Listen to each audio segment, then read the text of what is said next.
Para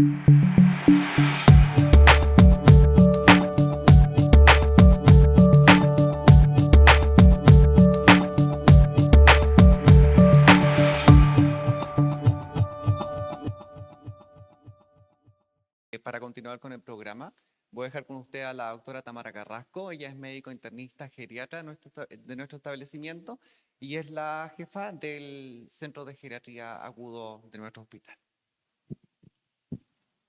Muchas gracias. Les doy la bienvenida a todos. Gracias a la SOMED y a todos los involucrados. Ya, a mí me pidieron hablar un poquito sobre la oncogeriatría, agarrándonos de lo que habló el doctor Pizarro. Y bueno, esto es un gran desafío. La oncogeriatría es una bonita alianza que se ha desarrollado por ya más de 15 años. Y nació como como dije anteriormente, esta gran alianza entre la oncología y la geriatría, y principalmente porque los oncólogos se dieron cuenta que las personas mayores evolucionaban mal con algunas terapias, a algunos les iba bien, otros mal. Entonces, y nosotros los geriatras nos dábamos cuenta que los pacientes que estaban en quimio también o en terapia sistémica, no todos le iban bien o le iban mal. Entonces, se decidió un poco avanzar en este tema y nació la oncogeriatría. ¿Ya? Tal como habló el doctor Pizarro, vamos a hablar un poquito sobre esta imagen. Me gusta porque habla un poco de cómo va la población mayor envejeciendo en Chile. Ya está envejecida, de hecho se habla que en el INE más de 3 millones de personas mayores son personas mayores, eso equivale casi al 18% de la población, y se estima que para el año 2050 1 de cada 3 chilenos vamos a ser mayores. Vamos porque yo voy a ser persona mayor, ¿ya?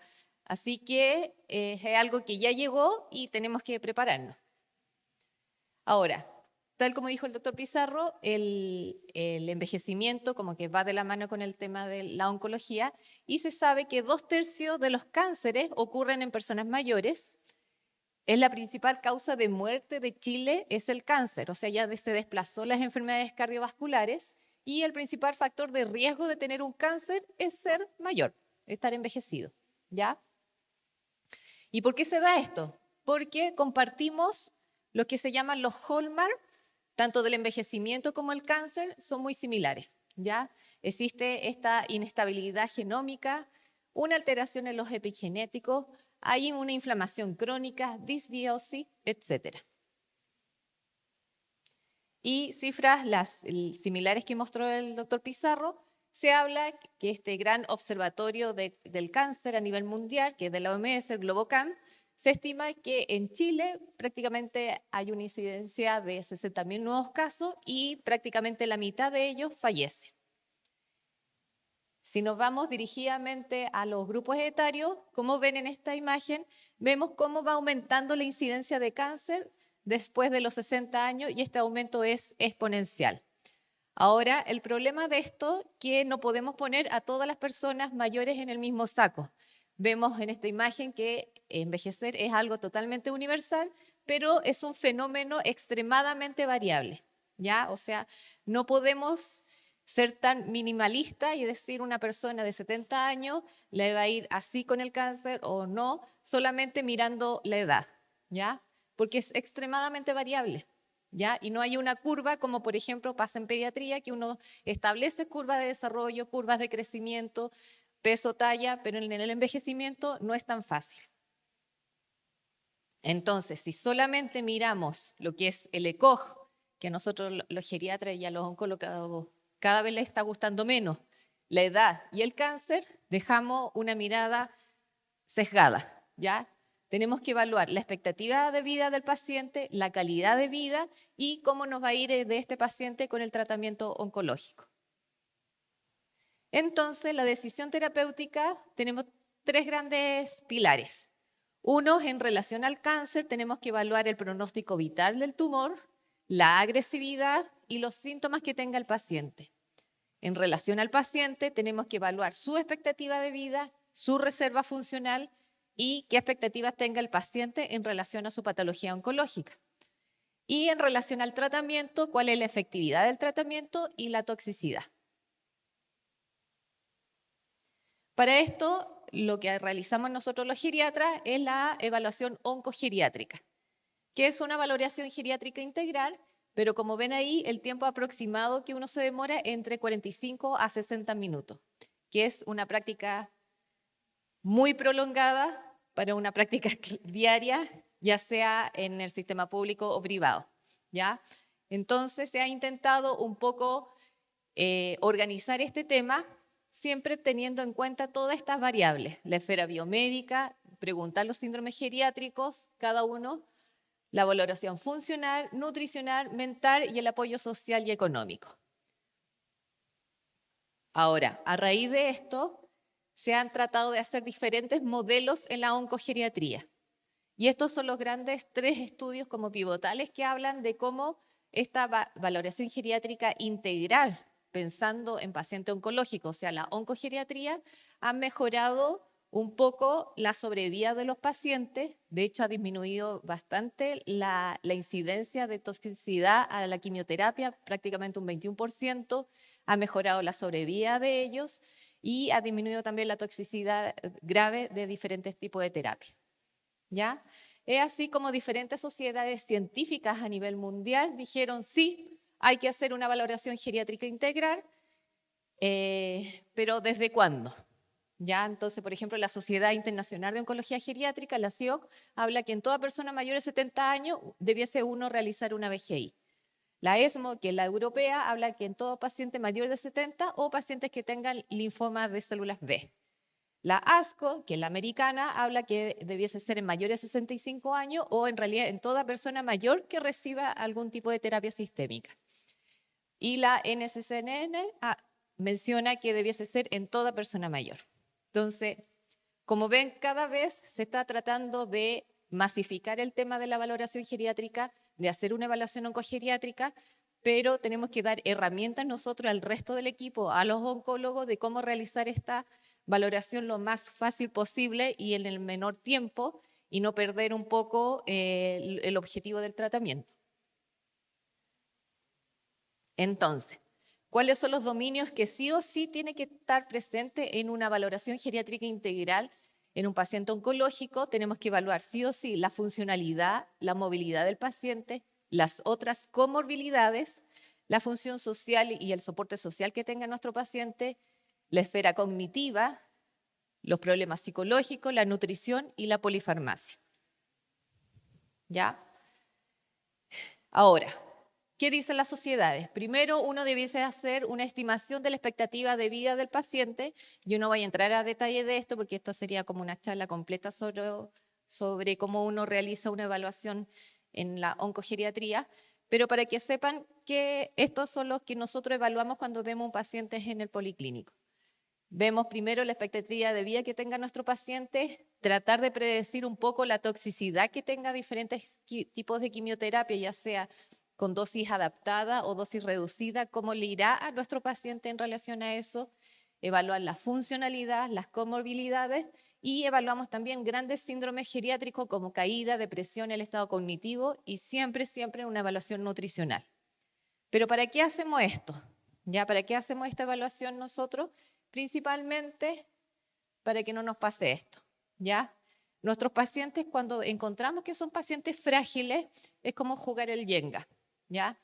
Tenemos el paciente robusto que tiene el Jenga completo, sin ninguna pieza que salga de este juego, pero si a nuestro paciente ya tiene una base media inestable y le agregamos la hospitalización, la cirugía, la radioterapia, las otras comorbilidades, la polifarmacia, la quimioterapia, se nos empieza a desmoronar y finalmente el paciente cae, el paciente fallece, el paciente tiene complicaciones.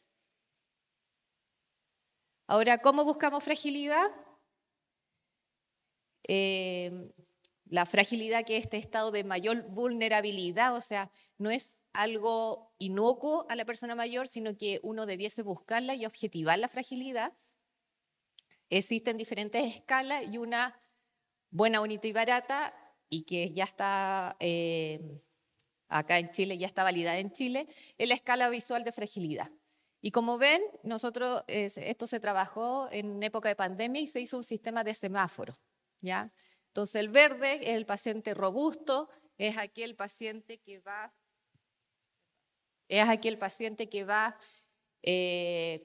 en forma permanente, por ejemplo, hace actividad física que ni siquiera se tiene en época de invierno, que tiene sus comorbilidades completamente controladas.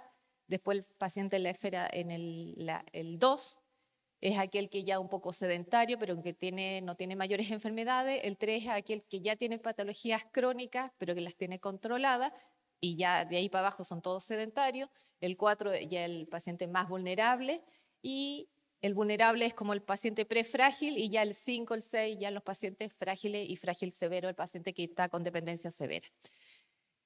Esta escala, bueno, hay diferentes aplicaciones que uno puede descargar y uno fácilmente va respondiendo lo que va preguntando la aplicación, y ahí uno podría encasillar el paciente en qué grado de fragilidad está o no.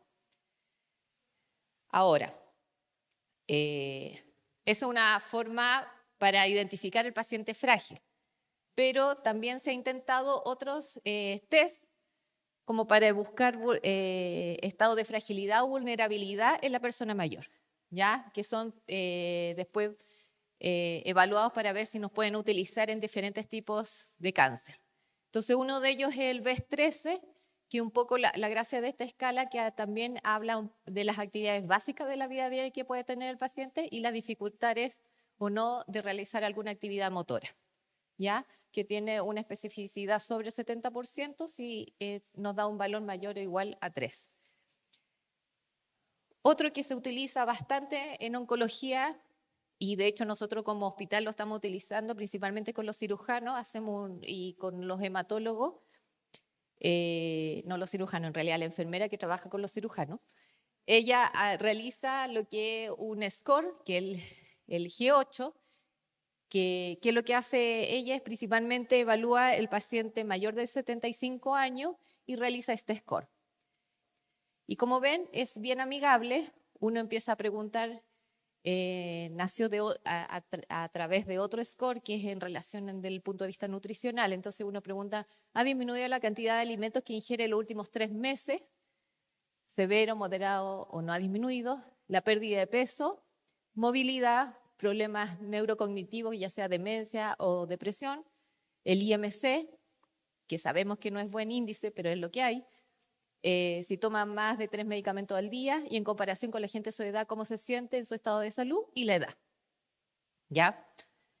Y le da un valor, uno va sumando, y si tiene un score menor o igual a 14, quiere decir que el paciente es vulnerable, y ahí el paciente es derivado directamente a geriatría, y nosotros le evaluamos y hacemos una VGI, una evaluación oncogeriátrica más completa, ¿ya? Pero logramos que con haciendo el G8 como el primer punto de corte para derivar los pacientes a geriatría desde los pacientes oncológicos, ¿ya?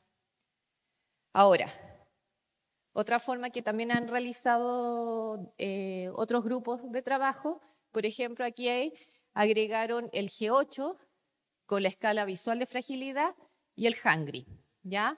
O el dinamómetro.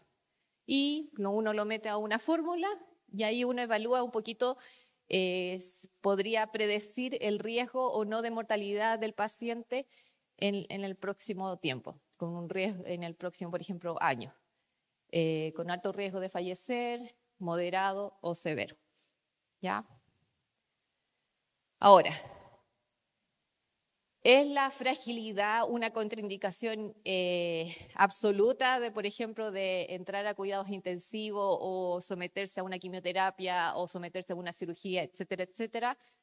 La respuesta debiese ser no, no está contraindicado, pero sí es una condición que no tenemos que subvalorar, y sí tenemos que saber que si el paciente es sometido a cualquiera de lo que mencioné anteriormente, probablemente le va a ir peor, ¿ya? Probablemente todas las complicaciones que uno esperaría sí las va a tener por ser frágil, ¿ya?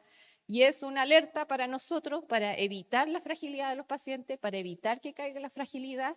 Y si los pacientes son frágiles, sacarlo hacia ser prefrágiles y finalmente estar robusto y como le mencionamos nosotros a los pacientes, la idea de todo lo que hacemos nosotros en geriatría, que es la prehabilitación, o sea, preparar el paciente para someterle ya sea a una quimioterapia o una cirugía, es tratar de evitar esto. Entonces, los modelos de atención oncogeriátrica que hay a nivel mundial, una son las recomendaciones que uno le entrega al oncólogo, el oncólogo hace la interconsulta y uno le entrega una retroalimentación y dice, sí, se sugiere hacer esto, trata la depresión, etcétera, etcétera. Otro, que el oncólogo trabaje con un equipo multidisciplinario, y lo que tenemos nosotros acá en el San Juan de Dios, que nos ha ido súper bien, sabemos que no damos abasto, sabemos que no tenemos horas, que a veces nos enfocamos mucho en pacientes hospitalizados y las horas ambulatorias escasean, pero tratamos de hacer este trabajo colaborativo entre oncólogo, hemato-oncólogo y geriatra, ¿ya? Con eso tratamos de, por lo menos, un poco identificar a aquellos pacientes frágiles que requieran, por ejemplo, una hospitalización para someterse a una quimioterapia, ya sea porque hizo delirium en un periodo de que se sometió a la quimio, hizo delirium, que mejor ingresarlo a geriatría, ¿ya? O, por ejemplo, los pacientes hematológicos, que ahí, a diferencia de los tumores sólidos, uno va contra el tiempo, uno no tiene tanto tiempo para prehabilitar al paciente, sino que sí o sí tenés que someterlo a la quimio de entrada. Con el equipo de hematología tratamos que todas esas personas mayores ingresen directamente a geriatría y ahí nosotros, obviamente, con la mirada más cercana de todo el equipo, tratamos de evitar las complicaciones. ¿Nos equivocamos? Sí, nos equivocamos, pero tratamos que sea lo menos posible. ¿Ya? Entonces, esta imagen me encanta porque dice, si quieres ir rápido, vete solo, pero si quieres llegar lejos, ve acompañado. Y ese es el trabajo que tenemos nosotros con el equipo de oncología. Muchas gracias.